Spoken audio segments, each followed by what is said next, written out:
तो हम सड़कों पे उतरेंगे और जहाँ हम मतलब मरेंगे, मरना हमारे में हिम्मत नहीं है, सड़कों में उतरने में हमारे में हिम्मत है और सरकार का ठोक के विरोध करेंगे हम। और सरकारी खर्चे पे आरएसएस के गुंडों को ये ट्रेनिंग दे रहे हैं सरकारी खर्चे पे। नमस्कार, स्वागत है आपका हरियाणा तक में और हम आपके साथ मौजूद हैं फतेहाबाद के लाल बत्ती चौक से, जहां पर अग्निवीरों ने रोड जाम किया हुआ है और यहां पर अग्निवीर काफी गुस्सा जो है सरकार के खिलाफ जाहिर कर रहे हैं। आप देख सकते हैं मेरे पीछे काफी संख्या में जो है अग्निवीर बैठे हैं और सरकार के खिलाफ अपना गुस्सा जाहिर करते हुए आज इन्होंने यहाँ पर अपना प्रदर्शन जो है रखा है। और मेरे पास आप ये देख सकते हैं कि नीचे जगह पर इन्होंने प्रधानमंत्री नरेंद्र मोदी का ये पुतला बनाया हुआ है और कुछ ही देर बाद इसको जो है ये पुतला दहन इसका करेंगे। लेकिन उससे पहले हम अग्निवीरों में किस तरीके का गुस्सा है इसको लेकर बात करेंगे खुद अग्निवीरों से। नमस्कार जी। नमस्कार। क्या वजह है कि आप आगतनगर होकर कपड़े उतारकर प्रदर्शन कर रहे हैं? हमारा यही अनुरोध है सरकार से कि जो ये 4 साल वाला सिस्टम कर दिया अग्निवीर बना के 4 साल के लिए सरकार बना रही है जो, उसके बाद भी हाँ 4 साल भर्ती करके उसके बाद बच्चा क्या करेगा, क्योंकि 4 साल तो आर्मी का बच्चा तैयारी करने में लगा देता है। और जो एनसीसी करके बैठे 3-3 साल तो एनसीसी करके बैठे उनको 4-4 साल की ये जॉब दे रहे हैं। और यही अनुरोध है कि जो बच्चे मतलब जिनका फिजिकल मेडिकल हो चुका है उनका पेपर लिया जाए और जो मतलब हमारा आर्मी का रेगुलेशन है जो पहले चल रहा था वही दोबारा से लिया जाए, क्योंकि 4-5 साल में तो आर्मी का सिस्टम पूरा समझ में आता है और 4 साल के लिए भर्ती कर रहे हैं। और 4 साल के बाद बंदा भर्ती होके उसके बाद क्या करेगा, गौशाला में पट्टे ढोएगा, क्या करेगा, मजदूरी करेगा, क्योंकि उसका बेनिफिट नहीं है। 4 साल के बाद बंदा किसी काम का नहीं रहता। हमारा ये अनुरोध है कि उसका पेपर द्वारा लिया जाए, जिनका पेपर है मेडिकल इतना खर्चा करके बैठे हैं, क्योंकि कोई बच्चा तैयारी करता है वो सुबह शाम इस तरह तैयारी करता है जी तोड़ के, और सुबह शाम ना धूप देखता ना छाँव देखता। हमारा ये अपील है कि वो उनका पेपर दिया जाए।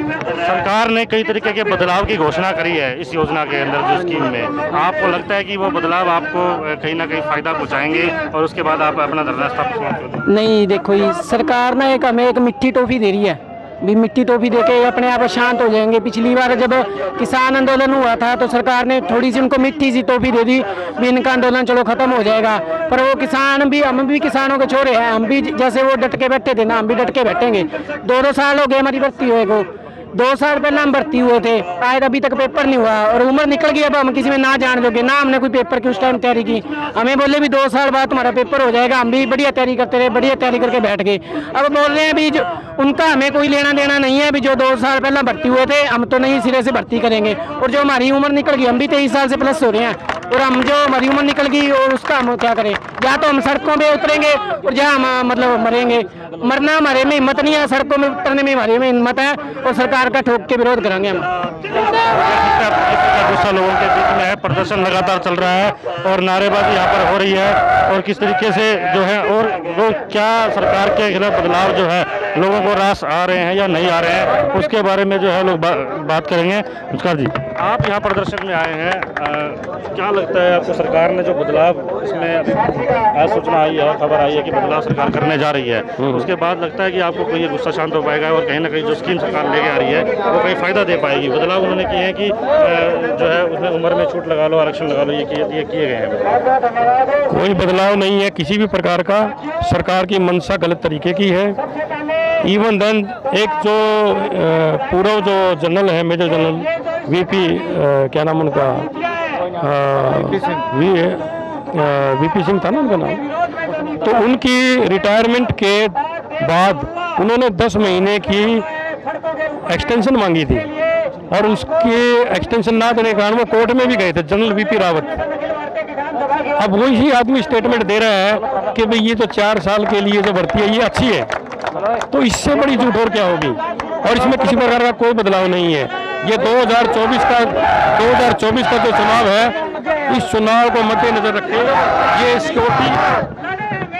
सिक्योरिटी गार्ड ढूंढ रहे हैं, ये सिक्योरिटी गार्ड ढूंढ रहे हैं और ये जो कि अडानी और अंबानी की संपत्ति की रखवाली करेंगे और सरकारी खर्चे पे आरएसएस के गुंडों को ये ट्रेनिंग दे रहे हैं सरकारी खर्चे पे, क्योंकि सरकार इनका जो खर्चा लग रहा है वो बहुत बड़ा लग रहा है, पर सरकारी खर्चे पे, डिफेंस के खर्चे पे आरएसएस के गुंडों को ट्रेनिंग देने के लिए इन्होंने योजना बनाई है।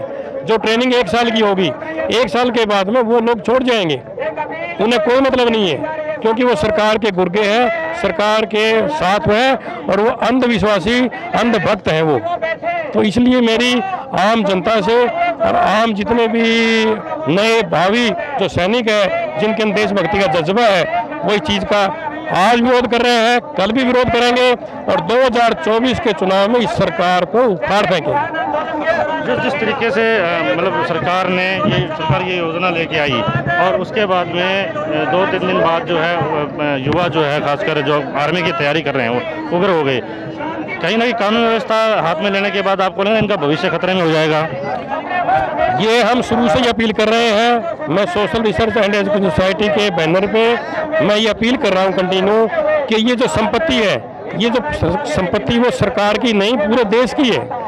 इनका काम तो ये है कि भाई ये संपत्ति को बेचना, बल्कि इनकी इंटेंशन ये है, बल्कि इन्होंने एक बात लिखी भी है आरएसएस के लोगों ने कि ये सरकारी संपत्ति को नुकसान ना पहुंचाए क्योंकि हमें बेचने में दिक्कत आएगी। इनका काम तो संपत्ति को बेचना है। और जो नौजवान जो हमारे भावी सैनिक हैं वो ऐसा कुछ नहीं कर रहे, वो उसके अंदर जो तोड़फोड़ कर रहे हैं या जो भी कर रहे हैं वो सारे सरकार करवा रही है। सरकार के जो गुंडे हैं, जो उनका गुंडा तंत्र है, वो नौजवान साथियों को इस मूवमेंट को खराब करने के लिए ऐसा काम कर रहे हैं। ये थे हमारे साथ जो है अग्निवीर जो प्रदर्शन कर रहे हैं और अग्निवीरों के साथ जो मौजूद लोग भी यहाँ मौजूद हैं अलग अलग जगहों से। इनका ये स्पष्ट कहना है कि सरकार जब तक अपनी ये जो स्कीम है उसको वापस नहीं लेती और सुचारू रूप से सैनिक भर्ती नहीं होती और भर्ती के अंदर जो उनकी और नई मांगे हैं उनको शामिल नहीं किया जाता, तब तक इसी तरीके से प्रदर्शन जारी रहेगा और जो अग्निवीर जो है इसी तरीके से सड़क पर रहेगा। अग्निवीरों ने भी ये कहा है कपड़े मतलब अर्धनग्न होकर कि उनकी मांगे वो अपनी मांगे मनवाने के लिए किसान आंदोलन की तरह हरियाणा तक के लिए फतेहाबाद से बजरंग मीणा की रिपोर्ट।